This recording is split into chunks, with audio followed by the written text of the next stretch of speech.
September 30, 2017 free fire హిస్టరీని మలుపు తిప్పిన రోజు. ఆల్ఫా టెస్టింగ్ సక్సెస్ అయ్యాక 111 స్టూడియో అఫీషియల్ గా free fire open beta version ని పబ్లిక్ లోకి తెచ్చింది. అప్పట్లో ఈ గేమ్ ఆడడానికి ప్లే స్టోర్ లోకి వెళ్తే దొరికేది కాదు. మరి జనాలు దీన్ని ఎలా డౌన్లోడ్ చేసుకున్నారు, అప్పటి పాత ల్యాబ్ ఎలా ఉండేది, ఈ వీడియోలో తెలుసుకుందాం. Welcome back to free fire history 50 episode series.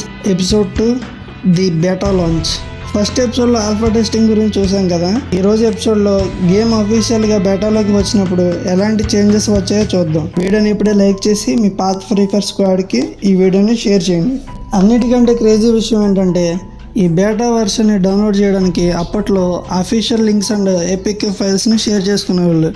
ఎందుకంటే అప్పట్లో ఈ గేమ్ ప్లే స్టోర్లో కొన్ని దేశాలకే ఇది లిమిట్ అయ్యి ఉండేది. ఏదేమైనా 1 GB అండ్ 2 GB ర్యామ్ ఉన్న ఫోన్లో కూడా సింపుల్గా రన్ అవడంతో తక్కువ టైంలోనే వేల మంది ప్లేయర్స్ ఈ బేటా లింక్స్ని వెతుక్కుంటూ డౌన్లోడ్ చేయడం స్టార్ట్ చేశారు. వియత్నాంలో పుట్టిన ఈ చిన్ని బేటా గేమ్కి వస్తున్న రెస్పాన్స్ అండ్ సర్వర్ ట్రాఫిక్ని చూసి సింగపూర్లో ఉన్న ఒక పెద్ద గేమింగ్ నెట్వర్క్ షాక్ అయింది. అదే మన గరీనా కంపెనీ. ఈ గేమ్కి ఉన్న ఫీచర్ని ముందే ఊహించి 111 స్టూడియోతో పార్ట్నర్షిప్ అవ్వడానికి గరీనా ఒక బిగ్గెస్ట్ ప్లాన్ వేసింది. అసలు గరీనా కంపెనీ ఫ్రీ ఫైర్లోకి ఎలా ఎంట్రీ ఇచ్చింది, 111 స్టూడియోని ఎలా హ్యాండ్ ఓవర్ చేసుకుంది, ఈ క్వశ్చన్స్కి ఆన్సర్స్ మనం నెక్స్ట్ ఎపిసోడ్లో క్లియర్గా తెలుసుకుందాం. ఆ ఎపిసోడ్ని మిస్ అవ్వకూడదు అంటే ఇప్పుడే ఛానల్ని ఫాలో కొట్టండి, సబ్స్క్రైబ్ చేసుకోండి.